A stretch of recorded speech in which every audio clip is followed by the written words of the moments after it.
Gold trusted gold buyers. మీరు తాకట్టు పెట్టిన బంగారాన్ని విడిపించి ఈ రోజు ఉన్న మార్కెట్ ధరకు కొనబడును. శుభం షో చూసిన తర్వాత తిన్నారా? అన్నం తిన్నారా? అంటే మిరపకాయలు అంటాడు కదా చంద్రమోహన్ గారు అంటారు, కడుపు నిండిపోయింది చప్పట్లు విని అంటారు. మీకు గుర్తుందా? చాలా మందికి ఉండే కళాకారులు అందరికీ ఉండేది అది. అస్సలు ఎక్స్పెక్ట్ చేయలేదు. దెన్ అదే షో అయ్యే కూడా కిందకి వెళ్తాం కదా, దెన్ అందరూ అదే మళ్ళీ సేమ్ స్వరమంజరి అని అరుస్తుంటే. సో మొన్న లూలు మాల్లో ఇక్కడికి వెళ్ళామన్నమాట. అక్కడ నాకు ఫైనల్గా నేను యాక్చువల్లీ కొంచెం షూట్స్లో బిజీ ఉండేసరికి అసలు శుభం ప్రమోషన్స్ మనసు అంతా శుభం ప్రమోషన్స్ పైన ఉంది, అందరు వెళ్తున్నారు, నేను వెళ్ళలేకపోతున్నా అని. ఫైనల్లీ ఒకరోజు ఒక సాయంత్రం కుదిరింది, వెళ్ళాను. అక్కడ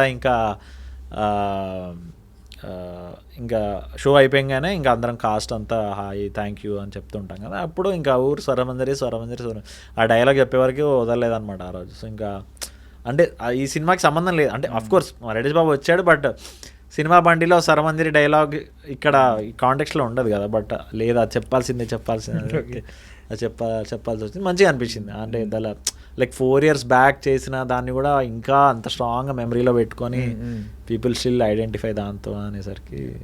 శ్యామ్ గారికి మామూలు ఇండస్ట్రీలో యాక్ట్రెస్గా already one of the toppers ఆవిడ, బట్ ప్రొడ్యూసర్స్గా ఇప్పుడే మార్క్స్ పడుతూ ఉన్నాయి. మీరు ఎంత మార్క్స్ ఇస్తారంటే? మీరు నేను 11/10 ఇస్తాను. ఎందుకంటే మీరు డెబ్యూ ప్రొడక్షన్ చేయడానికి ఫస్ట్ ఆఫ్ ఆల్ సినిమాల్లో సంపాదించింది బ్యాక్లో సినిమా పెట్టడం అనేది అదే that self is needs guts and passion everything.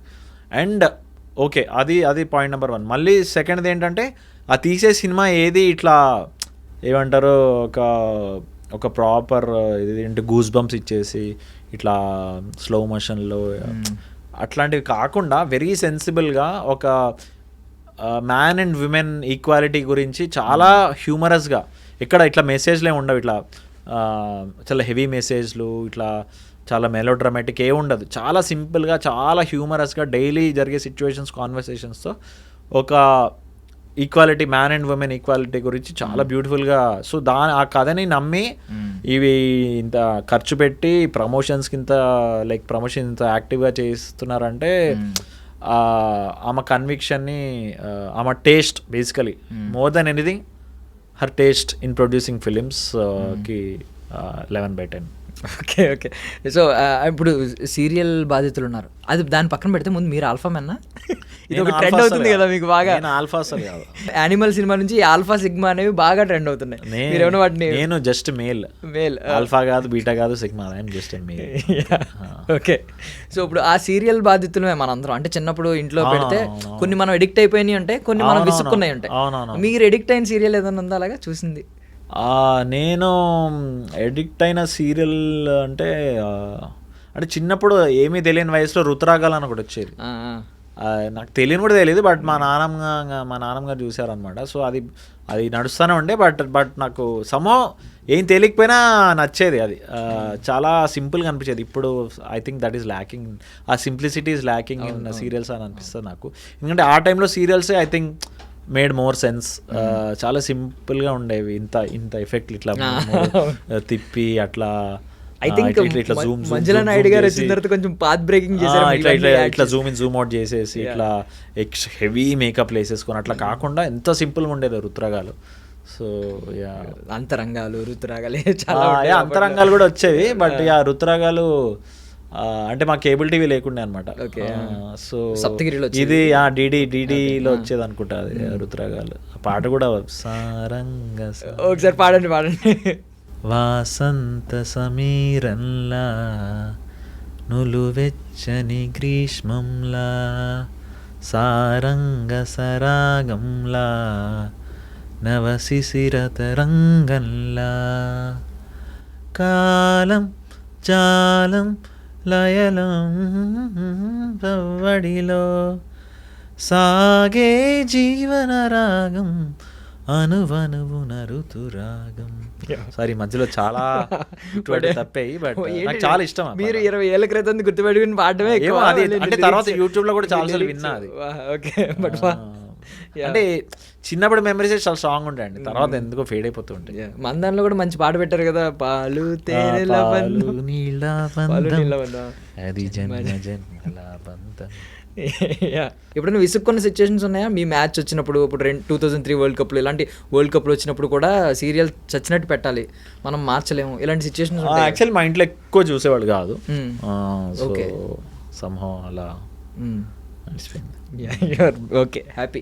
So Tarun Bhaskar గారి గురించి మాట్లాడుకోవాలి. ఇప్పుడు పురుషులందు తరుణ్ భాస్కర్ లాంటి వాళ్ళు వేరయ్యా, విశ్వదాభిరామ వినరవేమ అంటారు. ఎందుకు ఆయన ఏముంటాయి స్పెషల్ క్వాలిటీస్? స్పెషల్ క్వాలిటీస్ ఏంటంటే చాలా ఒరిజినల్ థింకింగ్ ఉంటుంది. వీళ్ళలాగా చేయాలి వాళ్ళలాగా చేయాలని కాదు, చాలా ఇండిపెండెంట్ థాట్ ఉంటుంది అండ్ చాలా కాన్ఫిడెంట్గా ఉంటుంది అది. సో అది అండ్ ఆల్వేస్ దట్ నాకంతా తెలుసు అని ఎప్పుడు అనుకోడు, నేను గొప్ప ఫిలిం మేకర్ అని కూడా అనుకోడు. సో ఇప్పుడు ఆ థర్స్ట్, ఆ దాహం, ఆ ఆకలి ఉంటుంది అనమాట. నేను ఇది నేర్చేసుకోవాలి, ఈ టెక్నిక్ నేర్చుకోవాలి, ఆ టెక్నిక్ నేర్చుకోవాలి. సో ఏదైనా కొత్తది క్రియేట్ చేయాలంటే ఆ దాహం, ఆ ఆకలి ఉండాలి. నాకే అన్నీ తెలుసు, నాకే ఇది తెలుసు, నువ్వేంట్రా చెప్పేది అని ఒక్కసారి కూడా ఉండదు. అంటే అందరి దగ్గర నుంచి he likes to learn the feedback. ఇప్పుడు మామూలుగా ఏదైనా స్క్రీన్ ప్లే రాసిన ఫీడ్బ్యాక్ తీసుకుంటుంటాడు అక్కడ ఆఫీస్ వాళ్ళ నుంచి కూడా. సో అది which is a very rare quality and very creative person also, చాలా ఒరిజినల్గా థింక్ చేసే మనిషి.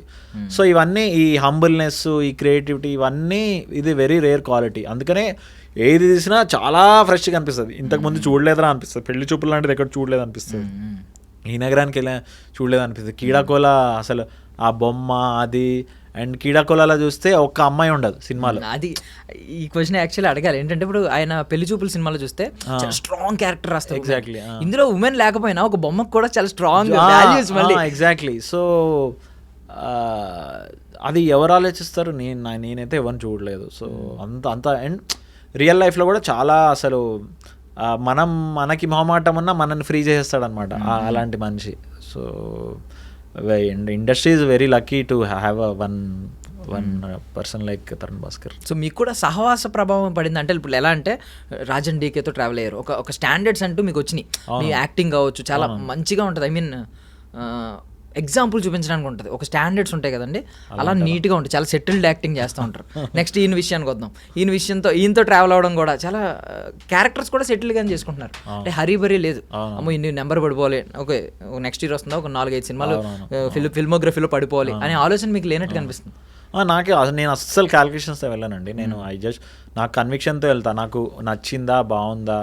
అండ్ ఆల్సో నేను మూవీ రివ్యూస్ రాసేవాడిని, అంటే అది ఎలా రాసేవాడిని, నేను మంచి రివ్యూరా కాదా అనేది వేరే విషయం. ఓకే నేను బ్యాడ్ రివ్యూరే అనుకుందాం, కాకపోతే అట్లీస్ట్ ఆ మూవీస్ అనలైజ్ చేసి నాకు ఒక చిన్న అవగాహన వచ్చింది. అంటే ఏది చేస్తే ఓవర్ అవుతుంది, ఏది చేస్తే అండర్ అవుతుంది, ఏది జనాలు ఆల్రెడీ చూసి విసిగెత్తున్నారు, వాళ్ళకి కొత్తగా ఏదైనా ట్రై చేస్తే ఏది వర్కౌట్ అవ్వచ్చు అని ఒక అవగాహన వచ్చింది. సో వేరే ఇప్పుడు కొంతమంది ఫర్ ఎగ్జాంపుల్ ఇప్పుడు బ్రహ్మానందం గారు వెరీ ఒరిజినల్, బ్రహ్మానందం గారిలాగా ట్రై చేయడం కొంతమంది ట్రై చేశారు, అంటే 2-3 years ఉన్నారు వెళ్ళిపోయారు. సునీల్ గారు మళ్ళీ ఒరిజినల్, ఆయనలా కొంతమంది ట్రై చేశారు, వాళ్ళు పెద్ద సర్వైవ్ అవ్వలేదు. వెన్నెల కిషోర్ గారు ఉన్నారు, he is very original, some people tried like him. So అట్లా నీ ఒరిజినాలిటీ తీసుకొస్తేనే పీపుల్ మిమ్మల్ని లవ్ చేస్తూ ఉంటారు, లాంగ్ టర్మ్లో ఉంటుంది మనకి. సో ఏదైనా ఒరిజినల్ తీసుకొస్తేనే మనకి ఇది. సో వీటన్నిటిని చూసి నాకు అర్థమైందంటే ఒరిజినాలిటీ ఈజ్ ఇంపార్టెంట్. సో అది నేను అది ఎంత సక్సెస్ అవుతుందో నాకు తెలియదు, బట్ నా వరకు. సో వీళ్ళందరూ ఆర్ ఒరిజినల్ క్రియేటర్స్. రాజండికి వాళ్ళకు ఒరిజినల్ డిఫరెంట్ స్టైల్ ఉంటుంది అనమాట. వాళ్ళు ఎటువంటి దాంట్లో కూడా ఒక చిన్న కామెడీ తీసుకొని వస్తారు సటిల్గా. ఇంకా తరుణ్ గురించి తెలిసిందే, very unique. So and so అట్లానే ఇప్పుడు అప్పుడు నేను వర్క్ చేసిన వాళ్ళందరూ కూడా హ్యావ్ ఎ వెరీ ఏమంటారు, ఇప్పుడు గరివి లక్ష్మి చేస్తున్నాను, that is also very unique thing. Sivarapalli is also ఇక్కడ యూనిక్ థింగ్ ఏంటంటే మీరు జనరల్లీ ఇప్పుడు అప్పుడు నెట్ఫ్లిక్స్ ఫస్ట్ ప్రాజెక్ట్ చూసుకుంటే వేరే ప్రాజెక్ట్స్ పెద్ద వెబ్ సిరీస్లు వచ్చేవి, అందులో ఒక అండర్ డాగ్లో వచ్చి ఒక సెన్సేషన్ అయిపోయింది. ఇప్పుడు కూడా అంతే, పీపుల్ మీడియా ఫ్యాక్టరీ అంతా చూసేవన్నీ ఒక భారీ బడ్జెట్ కమర్షియల్ సినిమాల మీద పడుతుంటే గరివిడి లక్ష్మి కొంచెం డిఫరెంట్గా కనిపిస్తుంది. ఏంటి అందులో ఏమన్నా స్పెషాలిటీస్ ఏమన్నా కొంచెం రివీల్ చేయగలిగిన ఏమన్నా ఉన్నాయా? డెఫినెట్లీ. సో గరివిడి లక్ష్మి అనేది ఒక బయోపిక్. గరివిడి లక్ష్మి అనే ఒక సింగర్ ఉన్నారు, ఫోక్ సింగర్, ఆవిడ బయోపిక్ అనమాట. సో నేను అందులో I play the male lead, female is Garun Lakshmi, male lead నేను. సో అందులో ఒక బుర్రకథ ఆర్టిస్ట్గా ప్లే చేస్తాను అనమాట. సో ఈ బుర్రకథ చెప్పడాలు అనేది అట్లీస్ట్ ఒక మెయిన్ స్ట్రీమ్ తెలుగు సినిమాలు అయితే రాలేదు ఇప్పటి వరకు. And Burrakatha and Srikakulam accent and ఈ డ్యాన్స్ అండ్